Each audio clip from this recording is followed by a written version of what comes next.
नमस्कार दोस्तों, मैं राकेश कुमार आप सभी का आपके अपने YouTube चैनल तैयारी जीत की भाई आर के सर में स्वागत करता हूं।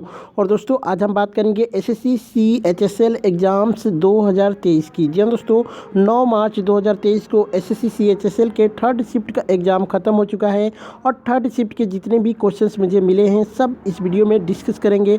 दोस्तों हमारी वीडियो थोड़ी सी लेट मिलती है, लेकिन दोस्तों 100% जेन्युइन क्वेश्चंस के साथ मिलती है, प्लस दोस्तों 100% एक्स्ट्रा फैक्ट के साथ आपको बताई जाती है, ताकि आप दूसरी बार एग्ज़ाम देने के लिए जाएं तो वहां पे मैक्सिमम क्वेश्चंस आप कर पाएँ।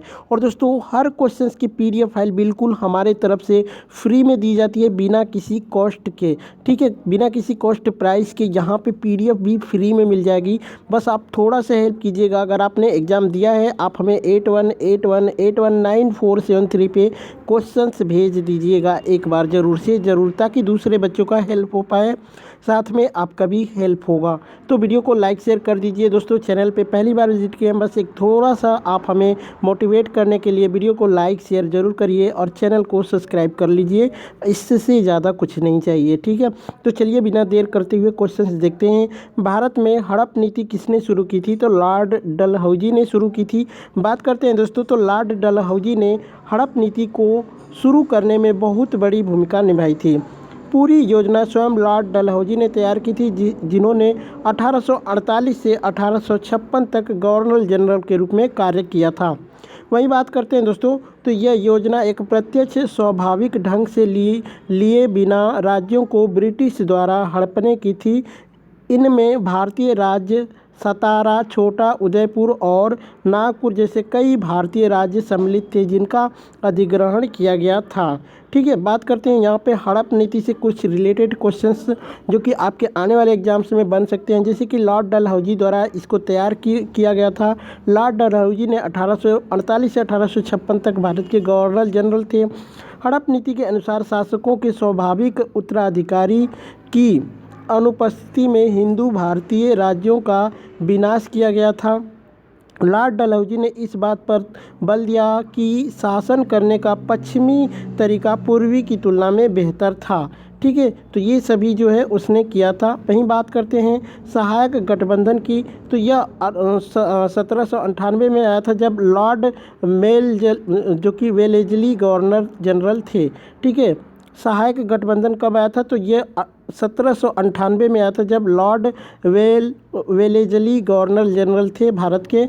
भारतीय शासक को ब्रिटिश सेना के रखरखाव का भुगतान करना पड़ा था। भारतीय अन्य विदेशी देशों के साथ किसी भी गठबंधन में प्रवेश नहीं कर सकते थे। ब्रिटिशों ने भारत के आंतरिक मामलों में हस्तक्षेप नहीं करने का संकल्प किया था, लेकिन इसका पालन नहीं किया गया था। वहीं बात करते हैं दोस्तों 1833 का चार्टर एक्ट। 1833 का जो चार्टर एक्ट था दोस्तों, इसमें बंगाल के गवर्नर जनरल को भारत का गवर्नर जनरल बनाया गया था।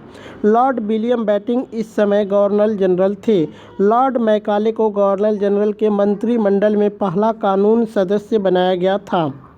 ठीक है, तो इन सब चीज़ों को याद रखिएगा। 2023 का पुरुष वनडे क्रिकेट वर्ल्ड कप कहाँ पर होगा? तो दोस्तों ये पहली बार भारत में होगा। ठीक है, ये पहली बार भारत में क्यों होगा? क्योंकि पहली बार पूरे मैचों का जो कि आयोजन भारत में होगा। इससे पहले भारत ने मेज़बानी की है, लेकिन कई देशों के साथ मिलके किए, जैसे कि बांग्लादेश, श्रीलंका और पाकिस्तान के साथ मिलके किया था। और 2023 में पहली बार ऐसा होगा कि भारत स्वयं करेगा। ठीक है, तो इस बात को ध्यान में रखिएगा। भारतीय संविधान में प्रस्तावना किस देश से लिया गया है? तो अमेरिका से लिया गया है दोस्तों।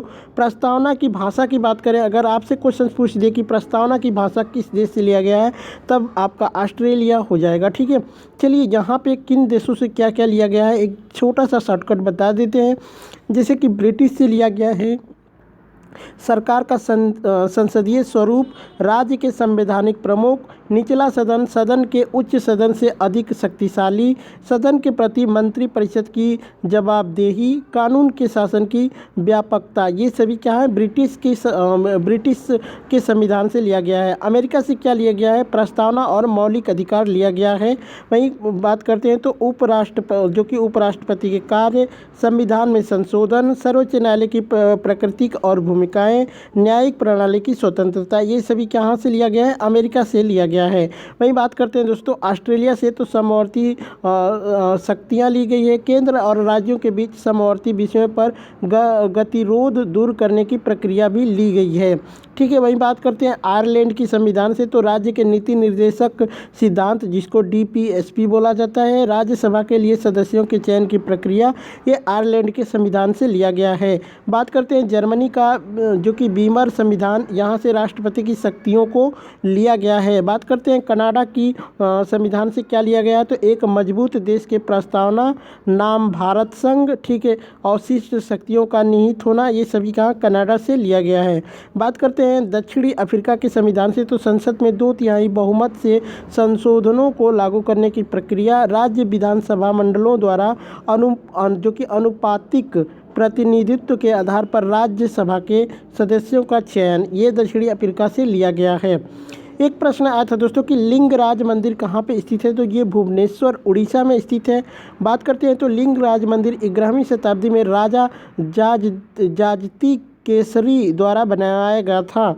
मंदिर भगवान शिव को समर्पित है। यह लाल बलुआ पत्थर से निर्मित है और वास्तुकला की कलिंग शैली का एक उदाहरण है। वहीं बात करते हैं दोस्तों जहाँ पे कुछ मंदिरों को, जैसे कि महाकालेश्वर ज्योतिर्लिंग मंदिर, जो कि महाकालेश्वर ज्योतिर्लिंग मंदिर और ओंकारेश्वर ज्योतिर्लिंग मंदिर, ये मध्य प्रदेश में स्थित है।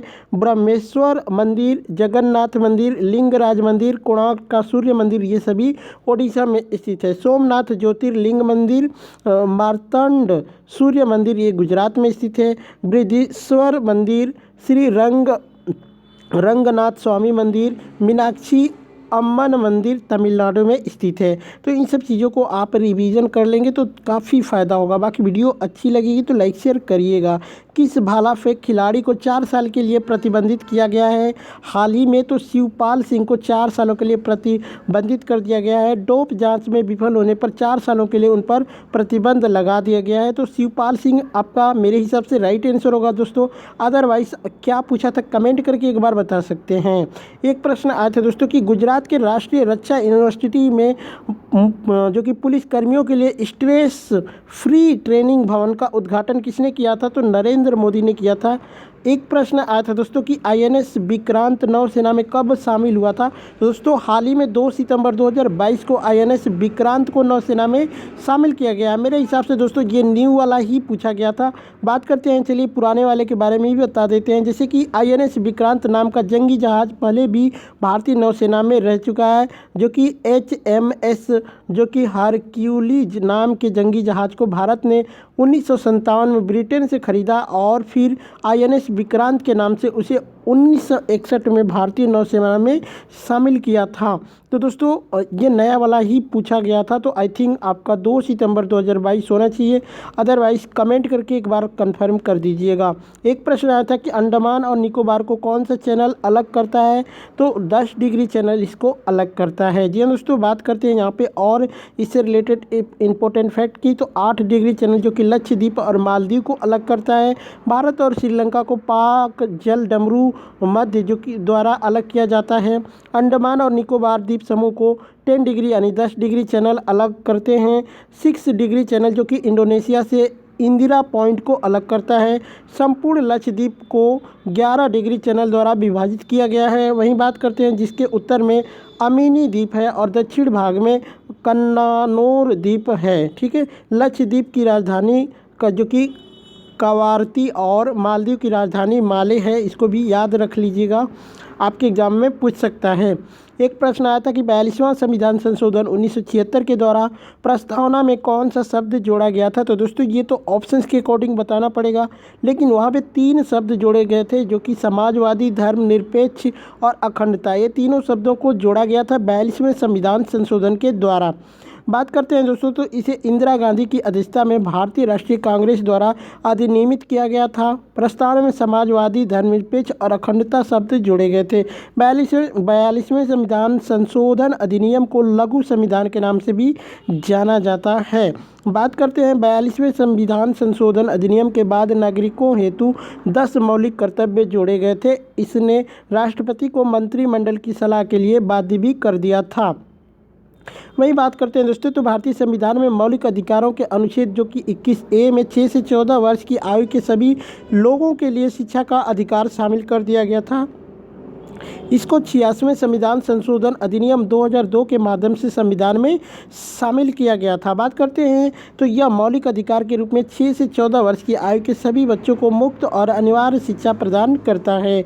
आरटीआई या फिर सूचना का अधिकार अधिनियम एक मौलिक अधिकार है और भारतीय संविधान के अनुच्छेद 19A या फिर ए का एक भाग है। ठीक है, सूचना के अधिकार ने सूचना की स्वतंत्रता अधिनियम 2002 की जगह ले ली है। बात करते हैं दोस्तों, तो आरटीआई भारतीयों को विभिन्न परियोजनाओं में करदाता के पैसे से परियोजनाओं और खर्च के खातों में कुछ देरी पर सवाल उठाने में सक्षम बनाकर प्रणालीगत, समय बाधित और परेशानी मुक्त तरीके से सरकार के बारे में जानकारी प्राप्त करने में मदद करता है। तो इन सब चीज़ों को याद रख सकते हैं। दूसरी पंचवर्षीय योजना किसके विचारों पर या फिर किसके मॉडल पर आधारित है? तो महालनोबिस जो कि मॉडल पे आधारित थी। ठीक है, बात करते हैं दोस्तों, तो दूसरी पंचवर्षीय योजना में नेहरू महालनोबिस मॉडल को अपनाया गया था। इस योजना का मुख्य उद्देश्य बुनियादी और भारी उद्योग के विकास पर विशेष जोर देने के साथ साथ तेजी से औद्योगिकरण करना था।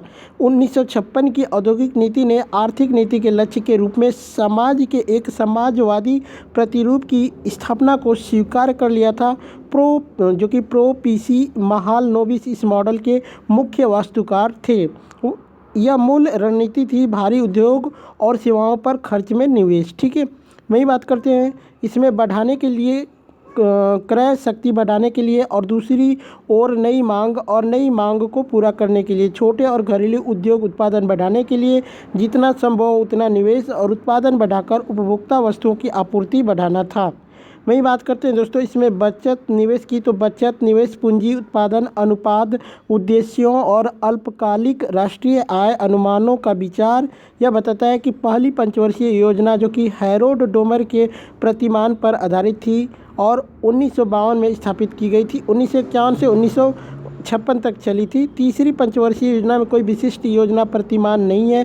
यह केवल प्रो एस चक्रवर्ती द्वारा अपनी प्रसिद्ध लेख यानी थर्ड मॉडल के गणितीय जो कि फ्रेमवर्क में व्यक्त किए गए विभिन्न संबंधों पर आधारित थी। तो इससे रिलेटेड मैंने सभी चीज़ें बता दी। एक प्रश्न बना था कि शंकुधारी वृक्ष कहाँ पर पाए जाते हैं, इंडिया में पूछा था या पूरे वर्ल्ड में पूछा था, ये कंफर्म कर दीजिएगा। तो अधिकांश शीतोष्ण शंकुधारी वन सदाबहार होते हैं, किंतु कुछ वन जो कि शंकुधारी और चौड़ी पत्ती वाले सदाबहार और या फिर पर्णपाती वनों के मिश्रण होते हैं। शंकुधारी वन यूएस, कनाडा, यूरोप तथा एशिया में पाए जाते हैं।